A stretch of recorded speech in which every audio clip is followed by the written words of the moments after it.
and welcome to a new episode of Real Spooky Stories, the place where I tell your real spooky stories.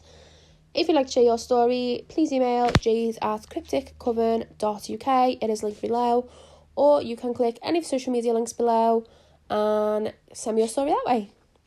So we are doing 13 Nights of Christmas, and this is day 9. If you haven't listened to the other 8, you can go back and have a little listen if you want, or if you don't, no pressure. But we've got 9, 10, 11, 12, 13, that is it. And then the 13th one will be on Christmas Day. How strange is that? This has gone so quick. This has honestly gone so quick, hasn't it? Like, where's this whole year gone? Honestly. But anyway. So this is a story I've got for you today. It's from the subreddit Creepy Encounters. And I just want to give a little trigger warning again.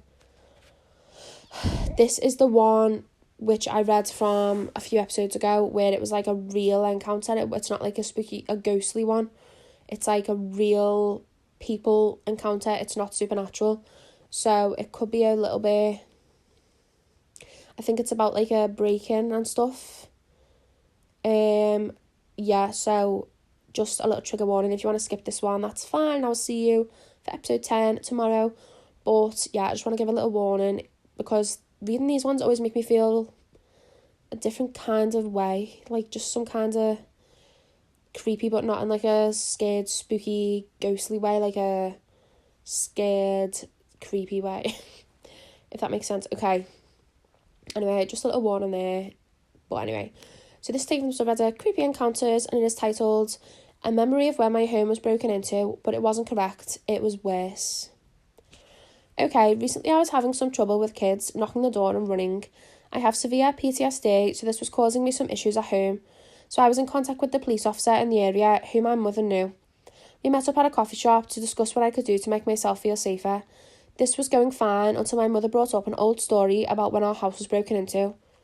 My memory of this is waking up on Christmas and only having one thing because everything else was taken. I was too young to really remember it, but I am 35 and not one person has spoken to me about it since childhood, so I always thought my version was correct, except it really wasn't. What actually happened was, my mother woke up in the night having heard a noise. She knew there were burglaries in the area because my uncle next door had his Christmas present stolen. This is where I've just confused myself. She got up in the dark and went next door to my room to pick me up. I was around 2 years old and was wide awake, just standing up in my cot, wide-eyed. My mother flicked on the light and I said something about a man. She was freaking out. We were alone in the house, and when she looked down, she saw little patches of burnt carpet and spent matches. They'd come in through downstairs, lit matches and just dropped them still lit while they were walking around. She could follow the entire trail from the back of the house to my room. Back to the present, I'm staring at my mother in the coffee shop, coffee halfway to my face, and she's like, "What?" I said, "I do not recall this, I recall something else." Told her quickly, and she was like, "Oh no, that was Uncle, we nearly died in a house fire." And I had an existential crisis right there because I've been deathly afraid of fires all my life, to the point of night terrors as a little kid, with no explanation. Now I get it. That's scary. Like, why are someone breaking in, walking through your house, and just dropping matches everywhere? And then, like, that's it. But they didn't take anything.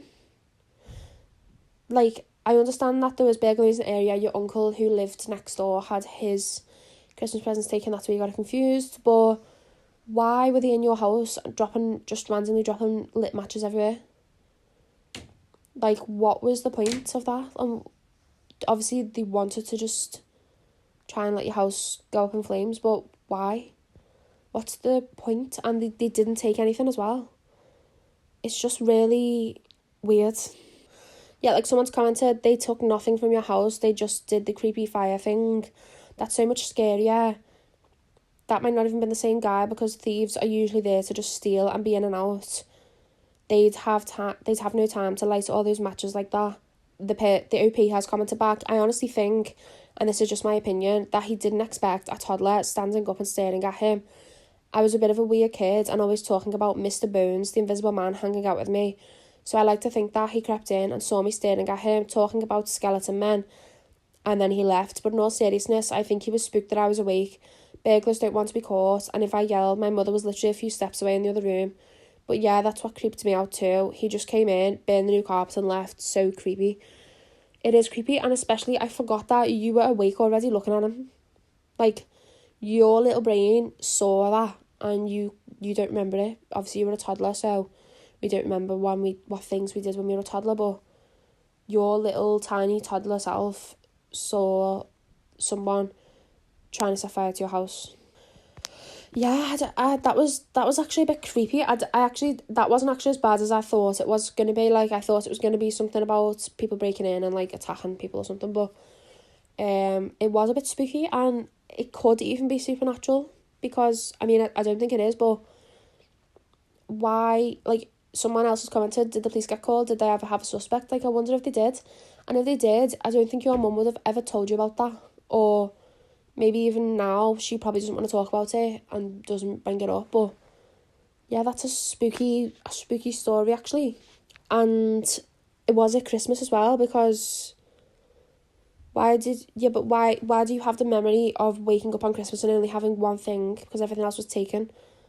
Like, so was this Christmas Eve night that someone did this, or are you just confusing it with the story of your uncle? But, like, how would you remember only having one thing if you have more than one thing, if you know what I mean? Okay. I think I'm overthinking this too much. But yeah, that was quite spooky, and I hope you enjoyed that episode. I hope you're enjoying this so far. I know I am. And thanks so much for listening. I will see you tomorrow for a new spooky Christmas story at 6 p.m. Goodbye.